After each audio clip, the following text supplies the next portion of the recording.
Hello science fans! Tag-ulan na naman.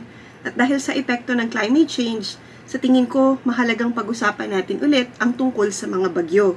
Naisip mo na ba kung bakit may mga pangalan silang tulad ng Odette o Haiyan? Hindi man lohikal isipin, pero merong siyentipiko at lohikal na dahilan kung bakit ganun ang pangalan ng mga bagyo. Clue! Hindi ito basta-basta lang. Pero paano nga ba pinapangalanan ng mga bagyo? Bakit ito mahalaga? At bakit inaalis sa listahan ng mga posibleng pangalan ang mga binigay na sa mga bagyong lubos na nakakapinsala? Bago ko sagutin ang mga katanungan na ito gamit ang science, gusto ko munang mag-hi sa ating mga bagong manonood. Ako po si Chona and I'm your resident Filipina scientist. Isa po akong mananaliksik sa larangan ng molecular ecology at fascinated ako sa kung paano ang malawak na mundo sa paligid natin ay may epekto sa maliliit na molecules ng ating katawan. Isa rin akong guro at lagi akong naghahanap ng paraan para gisingin ang curiosity ng aking mga estudyante tungkol sa malaking mundo sa paligid natin. At para na rin siguro makasama natin sila sa paghahanap ng solusyon sa mga problemang kinakaharap natin. At ang Scientia ay ang aking science communication channel, kung saan ibinabahagi ko ang mga geeky at nerdy na bagay tungkol sa STEM na talaga namang kinagigiliwan ko. Ano nga ba ang bagyo? Ang bagyo ay isang tropical cyclone na nabubuo sa Northwest Pacific Ocean. Kasi kapag sa Atlantic ito nabuo, ang tawag dito ay hurricane. Sa Indian Ocean naman, ito ay tinatawag na cyclone. Ganito ito nabubuo. Ang mainit na tubig sa dagat ay nag-evaporate, tumataas at pinapainit ang sistema ng bagyo. Ang pag-ikot ng mundo ang nagiging dahilan kung bakit ito umiikot. At habang palakas ito ng palakas, binibigyan ito ng pangalan. Depende kung saan ito nanggaling. Pero bakit kailangang pangalanan ng mga bagyo?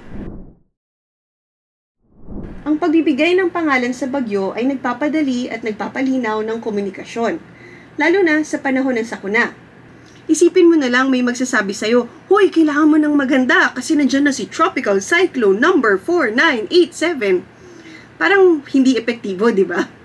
Mas madaling i-track, iulat at paghandaan ng bagyo kapag may pangalan ito. Nakakatulong din ito para mas maging personal ang pakiramdam ng panganib. At alam mo ba, may pag-aaral na nagpapakitang kapag ang pangalan ng bagyo ay parang banayad o chill lang, mas kaunti ang paghahanda ng publiko. So, patunay talaga ito na may epekto talaga kung paano natin pinapangalanan ang mga bagay-bagay. Noong unang panahon, pinapangalanan ng mga bagyo batay sa petsa o kaya sa lugar kung saan ito tumatama, katulad ng The Manila Typhoon. Noong 1890s, sinimulan ng meteorologist na si Clement Raj ang pagpapangalan ng mga bagyo. Minsan pa nga, pinapangalanan niya ito sa mga taong ayaw niya. Pagdating ng World War II, mas naging systematic ang pagpapangalan ng mga military meteorologist para mas maging maganda at mabilis ang pag-uulat tungkol dito. Noong kalagitnaan ng ika-20 siglo, nagsimulang gumamit ang mga American forecasters ng pangalan ng mga babae.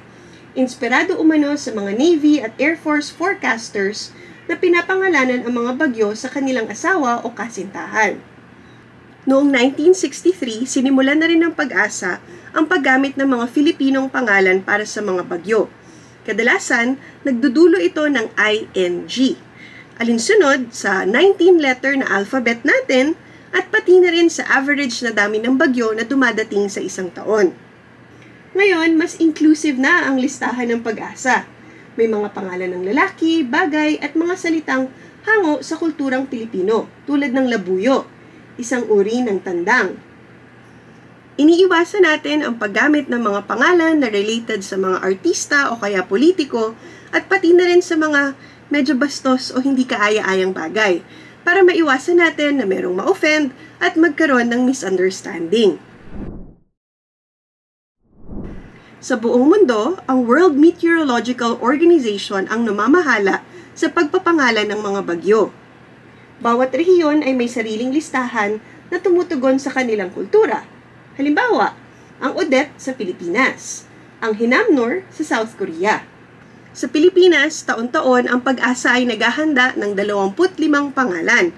Yung iba pang lalaki, yung iba pang babae, para naka-ready tayo sa mga bagyo. Kapag nauubos ito sa isang taon, may nakaabang na auxiliary list. Ganito ang proseso. Kada 6 na taon, inuulit ang listahan. Ang mga mapanirang bagyo tulad ng Haiyan noong 2013 ay inireretiro na ang pangalan. Siyempre, may pinapalit tayo dun sa mga natanggal na pangalan para lagi tayong ready at nakahanda ang mga listahan. Pero ito ang mas nakakaalarma. Pinapatindi ng climate change ang lakas ng ating mga bagyo. Pag mas mainit kasi ang karagatan, mas malalakas talaga ang mga bagyong dumadating.